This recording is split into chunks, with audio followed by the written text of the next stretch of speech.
Bismillahirrahmanirrahim. Assalamualaikum warahmatullahi wabarakatuh. Berjumpa kembali bersama Pak Gunawan dalam pembelajaran biologi kelas 11. Alhamdulillah hari ini kita masuk bab baru. Kita akan membahas mengenai sistem peredaran darah pada manusia. Untuk sistem peredaran darah pada manusia ini terdiri dari darah, jantung, dan pembuluh darah. Sebelum kita masuk ke materinya, sistem peredaran darah ini memiliki beberapa fungsi. Fungsi yang pertama itu sebagai alat transportasi, di mana makanan, garam mineral, gas, hormon, enzim, dan zat-zat lainnya dibawa oleh darah untuk diedarkan ke seluruh tubuh. Fungsi yang kedua itu sebagai penjaga suhu tubuh, di mana metabolisme menghasilkan energi berupa panas, dan panas ini dibawa oleh darah ke seluruh tubuh. Terus yang ketiga sebagai perlindungan.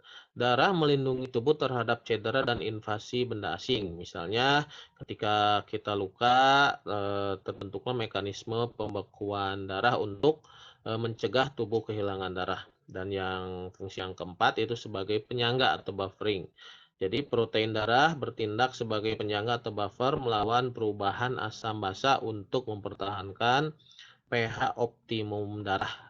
Nah, itu mungkin fungsi sistem peredaran darah.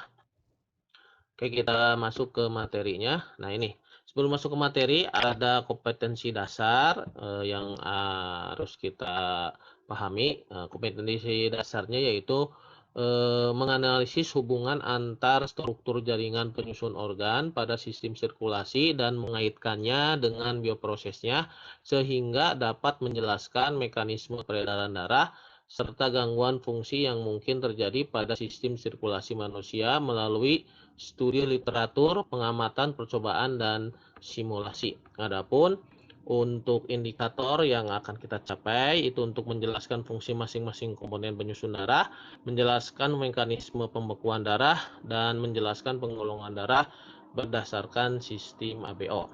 Baiklah, kita masuk ke indikator yang pertama yaitu menjelaskan fungsi masing-masing komponen darah. Darah atau dalam bahasa Inggris disebut blood ini terdiri dari beberapa komponen yang bisa terlihat. Ini adalah proses sentrifugasi darah. Setelah mengalami proses sentrifugasi, darah terbagi menjadi dua bagian. Yang pertama ada plasma darah yang berwarna kuning, kandungannya 55%, terus ada unsur seluler atau unsur padat. Atau plasma darah ini unsur cair. Nah, untuk unsur selulernya terdiri dari 3 sel, ada sel darah putih, ada keping darah, dan sel darah merah. Baiklah, kita bahas satu persatu komponen darah ini. Yang pertama ada plasma darah.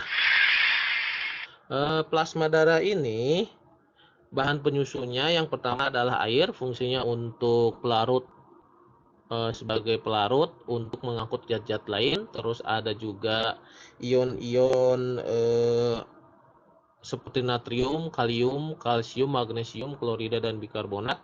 Fungsi utamanya sebagai keseimbangan osmotik, penyanggaan pH, dan pengaturan permeabilitas membran.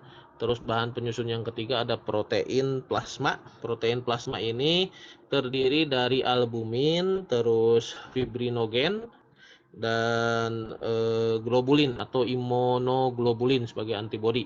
Ini fungsi utamanya sebagai keseimbangan osmotik, penyanggaan pH, pengumpulan darah, dan pertahanan tubuh atau antibodi. Terus terakhir zat-zat yang diangkut oleh darah ya seperti nutrien misalnya glukosa, asam lemak, vitamin, produk buangan metabolisme seperti oksigen dan CO2 serta hormon. Itu kandungan dari plasma darah. Selanjutnya kita masuk ke unsur-unsur seluler. Unsur-unsur seluler ini terdiri dari eritrosit atau sel darah merah. Jumlahnya per milimeter kubik darah itu sekitar 5-6 juta. Terus fungsi utamanya mengangkut oksigen dan membantu mengangkut karbon dioksida. Ada juga leukosit atau sel darah putih, ini jumlah per milimeter kubik darahnya 5.000 sampai 10.000. Fungsi utamanya pertahanan dan kekebalan tubuh. Terus yang ketiga, trombosit atau keping darah. Ini jumlahnya 250.000 sampai 400.000. Fungsi utamanya sebagai penggumpalan darah. Oke, kita bahas unsur sel yang pertama yaitu eritrosit atau sel darah merah. Eritrosit ini memiliki beberapa ciri. Yang pertama, berbentuk bulat, bikonkav, tidak memiliki inti sel, mengandung pigmen hemoglobin, terus dibentuk di sumsum merah tulang, umurnya sampai 120 hari kurang lebih ya. Sel-sel yang mati dirombak menjadi bilirubin dan bilirubin ini merupakan zat warna empedu. Terus ada juga leukosit. Leukosit ini berperan dalam sistem imunitas atau kekebalan tubuh terhadap kuman dan penyakit. Leukosit ini dibagi menjadi dua, ada granulosit yaitu yang leukosit yang bergranula ya, bergranula. Terus ada yang agranulosit. Agranulosit ini leukosit yang tidak bergranula. Nah, di sini bisa terlihat yang granulosit itu contohnya neutrofil, ada basofil dan ada eosinofil. Sedangkan yang agranulosit ada limfosit dan ada monosit. Nah, sepertinya gambarnya ini yang limfosit dan monosit harusnya tidak ada granula ya, tidak ada bintik-bintik seperti ininya. Seperti itu. Itu untuk leukosit. Terus selanjutnya ada trombosit. Nah, trombosit ini disebut juga keping darah atau platelet. Ini berperan dalam mekanisme pembekuan darah. Nah, itu mungkin sekilas tentang komponen darah. Nah, tugas buat kalian hari ini adalah buatlah tabel tentang perbedaan karakteristik sel-sel darah dengan aspek pembeda sebagai berikut.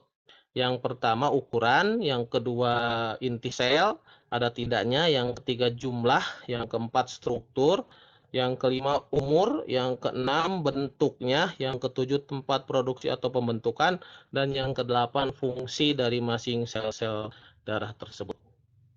Oke, tugas ini kalian kumpulkan di e-learning. Mungkin itu saja materi tentang darah hari ini. Bapak cukupkan sekian. Assalamualaikum warahmatullahi wabarakatuh.